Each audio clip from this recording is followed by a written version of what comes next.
विश्व शांति की कामना को लेकर विभिन्न धर्मों में विभिन्न आयोजन होते हैं। जैन धर्म का विशेष रूप से महत्व यह है कि चातुर्मास में आचार्य श्री विहार करते हैं और एक जगह 4 महीने तक विभिन्न आयोजन होते हैं और भक्तों को विशेष रूप से अपने प्रवचनों के द्वारा विभिन्न आयामों के जरिए राष्ट्र को कैसे अपनी संस्कृति से पल्लवित करना है, विश्व को कैसे अपनी संस्कृति से पल्लवित करना है और पूरे विश्व को विश्व बंधुत्व की भावना से कैसे जोड़ना है। हमारे साथ में दिगंबर जैन धर्म के आचार्य वर्धमान सागर जी महाराज हैं और जिलों की नगरी उदयपुर में पधारे हैं। विशेष रूप से यहाँ पर पंचकल्याणक महोत्सव हो रहे हैं। आचार्य जी, पंचकल्याणक महोत्सव की क्या महत्ता है?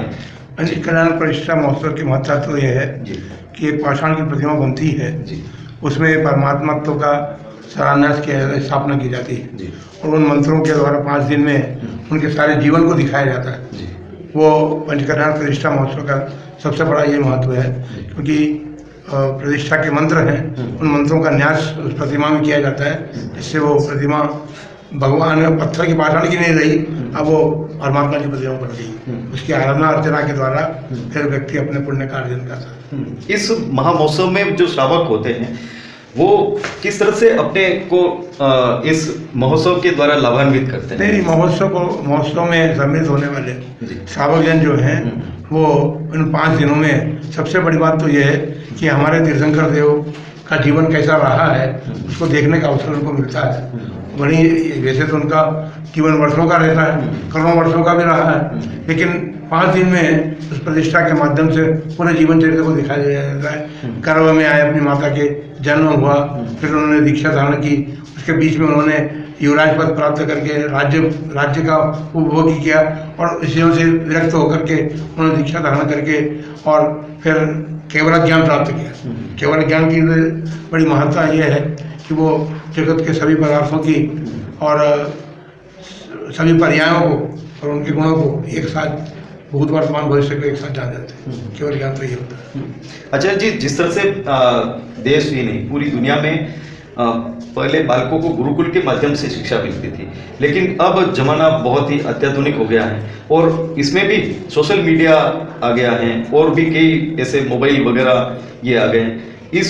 इनके जरिए शिक्षा भी मिल तो रही है लेकिन थोड़ा भटकाव भी हो रहा है, तो किस तरह से बालकों को, किस तरह से महिलाओं को और किस तरह से युवाओं को इससे बचाया जा सके?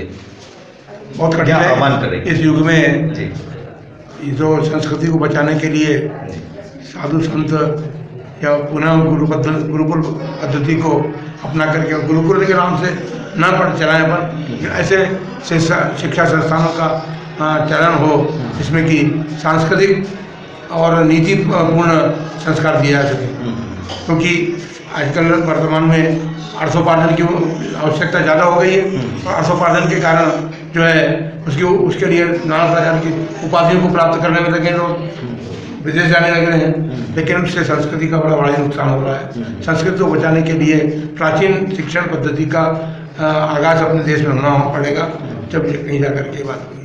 अच्छा, ऐसी सबसे महत्वपूर्ण बात यह है कि देश में जैन धर्म के अनुसार विभिन्न रूपों में आप या अन्य संत अपने प्रवचन वगैरह करते हैं, लेकिन बात वसुधैव कुटुंबकम की आती है, पूरे विश्व की आती है, जहाँ पर क्या जैन धर्म का विस्तार अब मुनियों के द्वारा विदेशों में भी ऐसा होना चाहिए? देखिए, दिगंबर मुनियों की चर्या तो इस प्रकार की है, वो पदयात्री होते हैं वो, इसलिए विदेश में जाना तो उनके लिए संभव नहीं है। और वसुधैव कुटुंब की जहाँ तक बात है तो यहाँ से भी वसुधैव कुटुंब की चर्चा पहुँचाई जा सकती है। ये पत्रकार मीडिया का वो होगा जिसके माध्यम से साधुओं की बात को विदेश तक पहुँचा सकें। अच्छा, ऐसी चातुर्मास अब शुरू होने वाला है और विभिन्न संत विभिन्न जगहों पर अपनी प्रवचन सभाएं करेंगे। क्या महत्व है एक श्रावकों के लिए चातुर्मास का और संतों के लिए? संतों का तो ऐसा है कि वो अहिंसा व्रत के पालन करने वाले हैं, इसलिए चातुर्मास में उनका विहार करना उचित नहीं है, भगवान की आज्ञा भी नहीं है, इसलिए वो तो चातुर्मास करते ही हैं। लेकिन उनके चातुर्मास करने से जो श्रावक जन है जहाँ चातुर्मास होता है वो उनके निकट आकर के उनके द्वारा दिए जाने वाले उपदेशों को अपने जीवन में ग्रहण करके यह किंचित थोड़ा सा भी अपने जीवन में चारित्र को धारण करेंगे तो उनका उद्धार होगा। मतलब चातुर्मास का ये महत्व है। क्या आप संदेश देना चाहेंगे युवाओं को, महिलाओं को और बच्चों को? नहीं, ये तीनों जो हैं, महिलाएं भी हैं और युवा लोग भी हैं और बालक भी हैं, लेकिन सबसे बड़ी बात यह है कि तीनों ही फैकल्टियाँ हमारी जो हैं वो संस्कृति को भूलती जा रही है। पाश्चात्य संस्कृति का बड़ा भारी प्रभाव इन पर आ गया है और इसके कारण सारा वो काम हो रहा है। फिर थोड़ा बहुत जो था वो हमारे टेलीविज़न ने और मोबाइल ने वो कर दिया। ये बहुत बड़ी बात है। मोबाइल की संस्कृति तो ऐसी थी कि समाचारों का आदान प्रदान करने के लिए थी, लेकिन अब मोबाइल सारा सब चीज़ें बरतने लग गई तो लोग उसी में लीन रहते, इससे संस्कृति का आघात हो रहा है।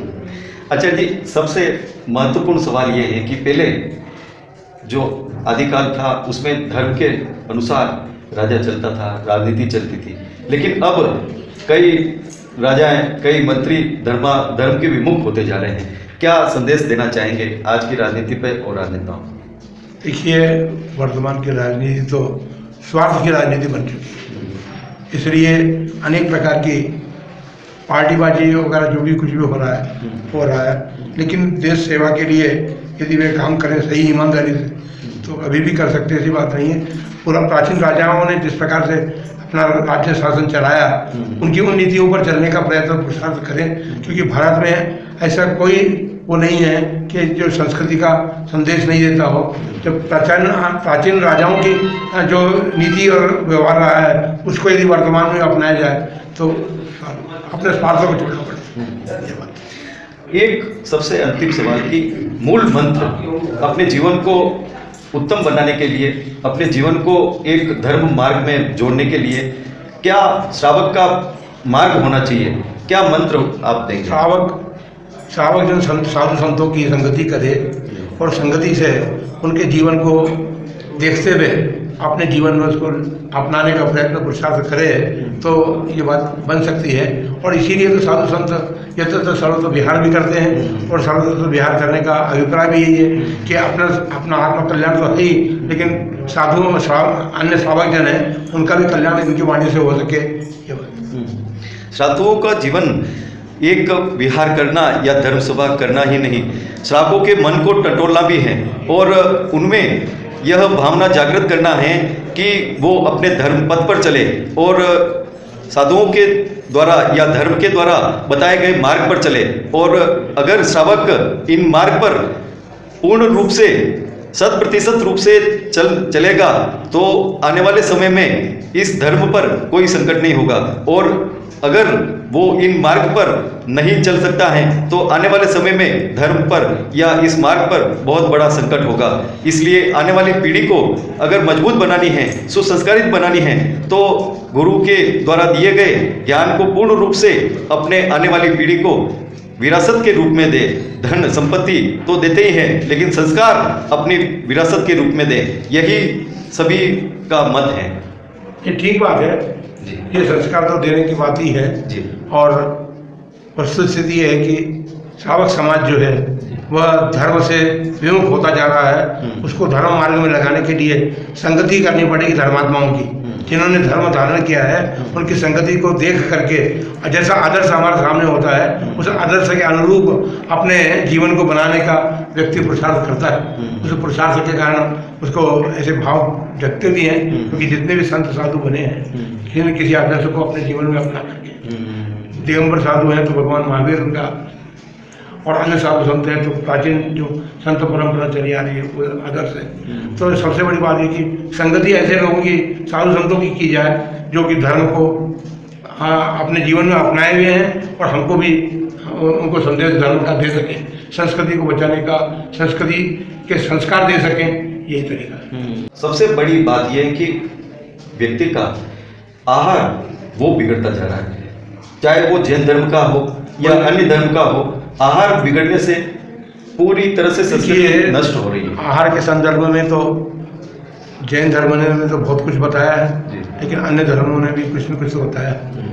आहार अहिंसक आहार हो, और अहिंसक आहार के साथ साथ ये भी स्थिति रहे कि ऐसे आहार का ग्रहण करें जो हमारे मन को ठीक रख सके, क्योंकि आहार की पद्धति हम स्थान द्रव्य भी हमारा बिगड़ गया है, क्षेत्र भी हमारा बिगड़ गया, क्योंकि हम होटलों का अवलंबन लेते हैं तो क्षेत्र और काल का कुछ पता ही नहीं हम कब कर रहे हैं क्या कर रहे हैं। तो इसलिए द्रव्य क्षेत्र काल तीनों का ध्यान रखते हुए और आहार की शुद्धि पर हम ध्यान देंगे, अहिंसक हमारा आहार होगा तो हमारे जीवन में उसका प्रभाव पड़ेगा। एक छोटे से जानवर ने भी एक मुनिराज के उपदेश को सुन करके रात्रि का भोजन त्याग कर दिया। उसके कारण उसने अपने नियम को निभाने के लिए जब पानी की प्यास लगी वो बावड़ी में जाता तो उसको अंधेरा दिखाई देता, रात हो जाती तो वो वापस आ जाता था। ऐसा 2-3-4 बार उसने किया, इसी बीच में उसके प्राणी निकल गए तो वो स्वर्ग में देवता बन गए। तो ये तो तिर्यंज प्राणी भी इस प्रकार के वो करता। भगवान महावीर ने मुनिराज से उपदेश प्राप्त करके शिवों की पर्याय में अहिंसा धर्म का परिपालन करने का वो किया तो भगवान महावीर बन गए। एक जमाना था कि जब संत कुछ भी वाणी से अपनी प्रवचन से श्रावकों को कोई भी प्रवचन देते वो 100% या 90% वो मानते थे। लेकिन अब जो जमाना आ रहा है, प्रवचन तो सुनते हैं लेकिन उसको स्वीकार करने की क्षमता, सबसे बड़ी बात यही है। वो तो वो वाली बात हो गई, भगवान महावीर को तो सब मानते हैं लेकिन भगवान महावीर की बात नहीं मानते। संतों को मानते हैं, संतों के बीच में रहते हैं, संतों की सेवा भी करते हैं, लेकिन संत जो कहते हैं उसके अनुसार अपने जीवन को बनाने का प्रयत्न नहीं करना, ये सबसे बड़ी हानि का कारण है।